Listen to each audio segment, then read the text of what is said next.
متابعين معكم مشاهدينا أحلى صباح باسمه الأخير. بنهاية العام الماضي نظمت منظمة كير العالمية اللي بتعنى بتحقيق العدالة الاجتماعية من خلال تمكين الفتيات والنساء حفل جوائزها السنوي كير إمباكت، وكان برعاية الرئيسة الفخرية ووزيرة الخارجية الأمريكية السابقة هيلاري كلينتون. ومن بين المكرمين الناشطين جدا بهذا المجال كان في الممثلة إيفا لونغوريا ولاعبة التنس الشهيرة فينيس ويليامز وكتار غيرهم، وأيضا مدير منظمة كير بلبنان السيد بويار أوشا، تكريما للعمل الجبار اللي قام فيه من بعد انفجار المرفأ ب4 آب. وعلى كل حال العمل الإنساني منه أبدا بعيد عن السيد أوشا اللي عانى ظلم كبير بطفولته ببلده الأم كوسوفو. لنحكي أكثر عن منظمة كير بلبنان وعن مسيرة السيد أوشا بيصيرنا نرحب فيه اليوم مباشرة عبر سكايب بأحلى صباح. Good morning, Mr. Osha. Thank you for being with us this morning. Good morning. Nice to be with you. Thank Nice you meeting for you your too. hospitality. You're welcome.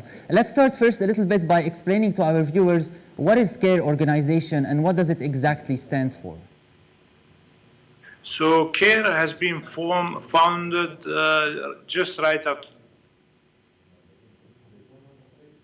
America to support Europe with relief efforts right after the Second World War. So last December, we celebrated 75 years in the world. What do you exactly do at the CARE organization? What are the subjects or the topics that you tackle? So CARE is non-sectarian. So we try to support the most vulnerable communities in more than the world.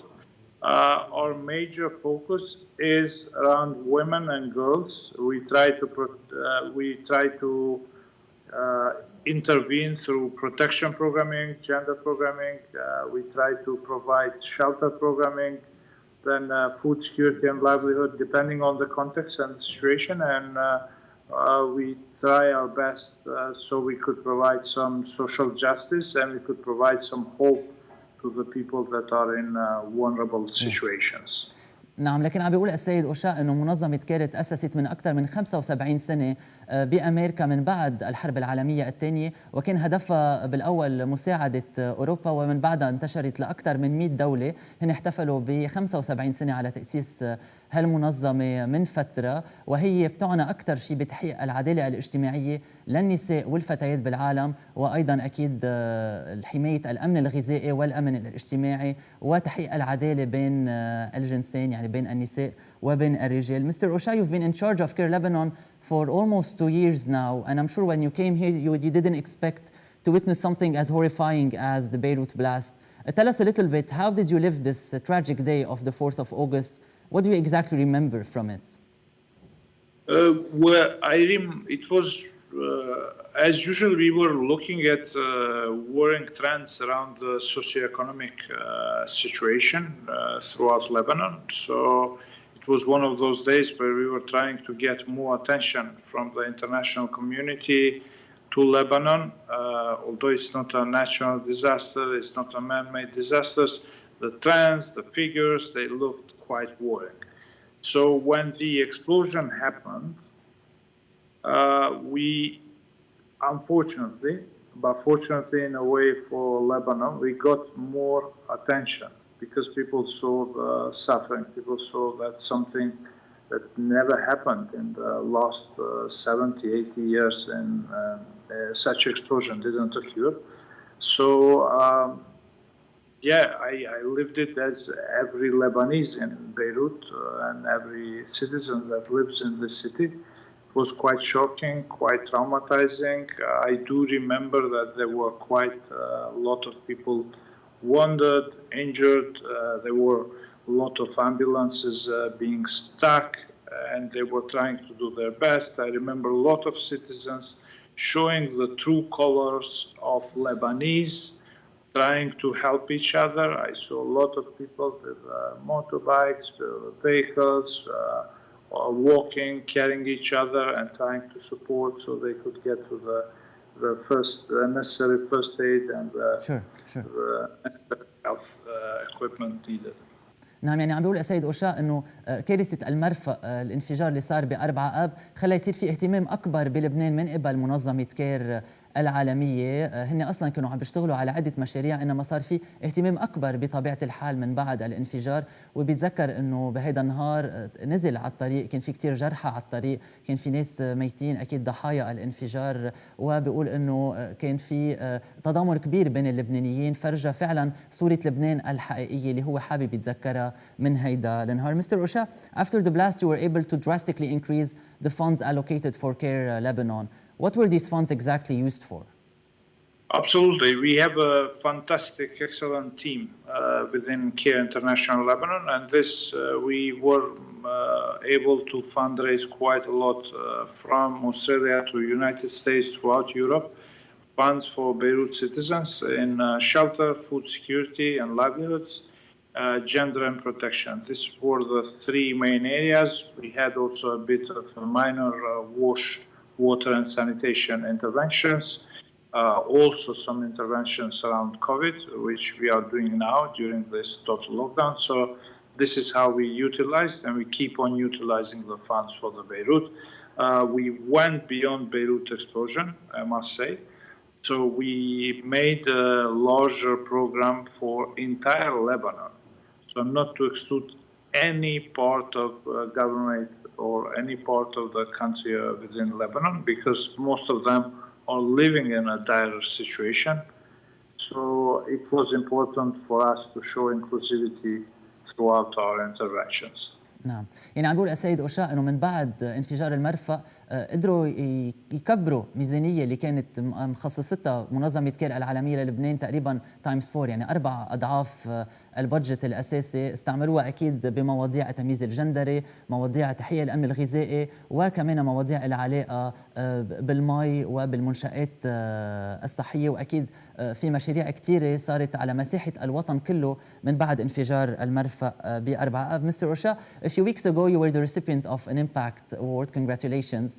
And this is for the amazing work you've been doing in Lebanon in the past couple of years. How did it feel really being recognized and being described as an everyday hero?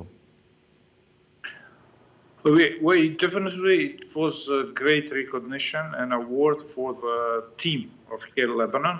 I must say that in CARE Lebanon, I've seen some of the most amazing, fascinating, hardworking people throughout the countries I've been so far. Lebanese are a joy to work with. Despite all the crises that they go through, they have developed strength from it, and they have developed what you call resilience or the Lebanese resilience. Yeah. نعم، عم بيقول السيد أوشا انه تكرم من فتره على العمل اللي قام فيه بلبنان، وهو هذا الشيء التقدير كان سعيد فيه جدا، لانه هو حب يهديه لفريق كير بلبنان كله. هو سعيد جدا انه يشتغل مع لبنانيين. بيقول انه اللبنانيين يعني هيدي سعاده يشتغل معهم، لانه هن عندهم ميزه هي الصمود رغم كل المصاعب اللي مرقوا فيها واللي بعدهم للاسف عم بيمرقوا فيها. Mr. Hoxha, you are yourself very familiar with injustice. You were born in Kosovo.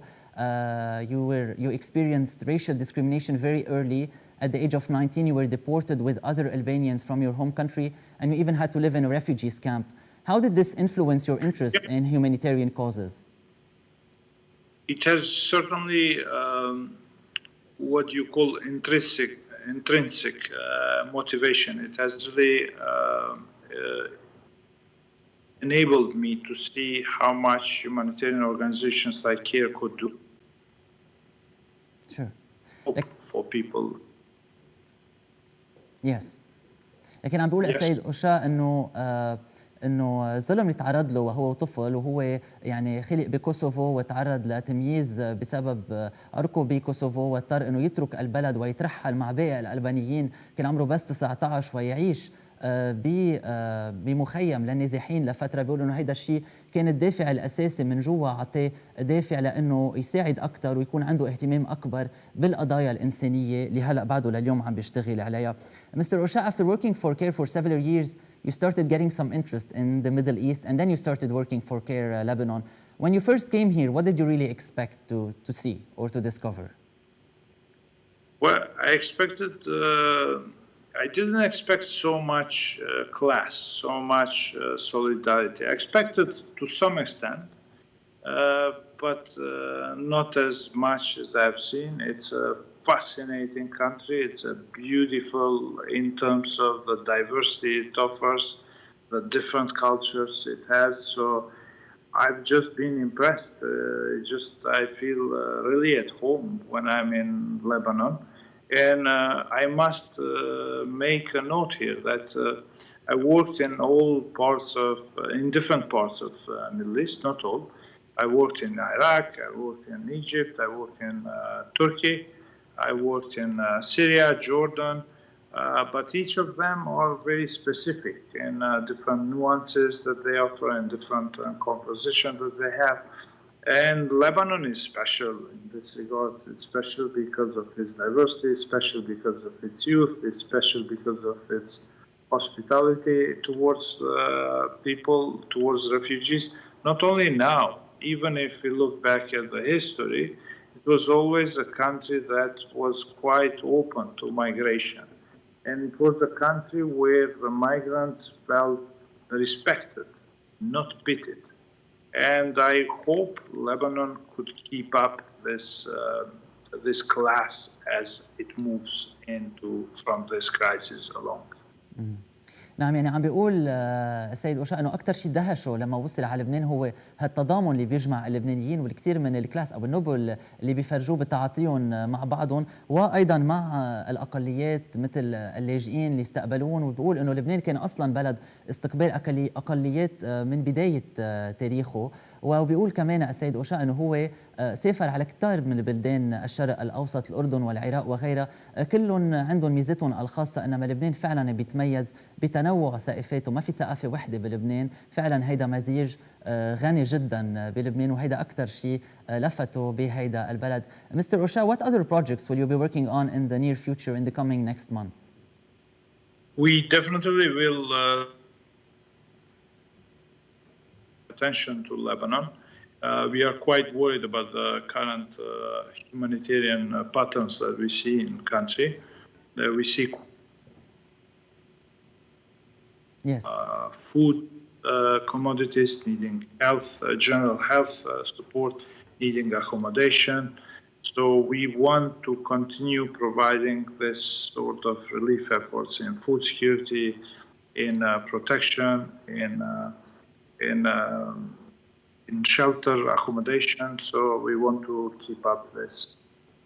نعم، يعني عم بيقول السيد أوشا انه بالفتره المقبله رح يكونوا اكثر شيء بكير لبنان عم بيشتغلوا على تحقيق الامن الغذائي، تامين المأوى للناس اللي ما عندها مأوى، وايضا الحمايه الاجتماعيه لكل الناس والفئات المستضعفه. Mr. Osha, why is it so important today to empower women and young girls, and why is this the right door if you want to see big change in society? Well, to begin with, it's fairly fair, right? Because they are 50% at least, or 50% plus of the society. So if you look at any human development index in any developed country, you'll see that if you have girls and women empowered and taking necessary education, taking necessary steps, taking career growth and taking policy-making decisions, you'll see that also human development index will increase fundamentally. So that's why also for Lebanon, one of the indicators to look in terms of development is that when we see youth, women and girls taking a bit more parts in the decision-making power. نعم، يعني عم بيقول السيد أوشا انه هن بيركزوا كثير على دعم المرأة والنساء والفتيات، لأنه هذا بالنسبة لهم الباب الواسع لتغيير أكبر بالمجتمع. بيقول أنه بكل البلدان لما يكون مؤشر العلم والعمل والتطور ودعم الفتيات والنساء بالمجتمع، هذا الشيء دغري بيفرجي أنه بيكون البلد متطور والبلد عم بيتقدم. كما وأنه ذكر أنه رح يضلون يشتغلوا على تطور ودعم النساء بالفترة المقبلة، خصوصا أنه النساء بطبيعة الحال بشكله تقريبا نص المجتمع، هن نص المجتمع وطبيعي دعمهم، ودعمهم هو بيدعم المجتمع ككل. Mr. Bujar Hoxha, Country Director of Care Lebanon, thank you so much for your time this morning. It was a pleasure having you, and for all the amazing work you've been doing at Care in the past couple of years. And congratulations again on your Impact Award. It's truly well deserved. Thank you very much, and thank you very much to Tele Liban for this. You're welcome anytime. مشاهدينا لهون بتكون وصلت نهاية حلقتنا من أحلى صباح. بدي أتمنى لكم بنهاية حلقة أنه تقضوا وقت ممتع مع باقي برامج تلفزيون لبنان. انتبهوا على حالكم، خليكم بالبيت. نحن موعدنا بيتجدد معكم بكرة بتمام الساعة 9. إلى اللقاء.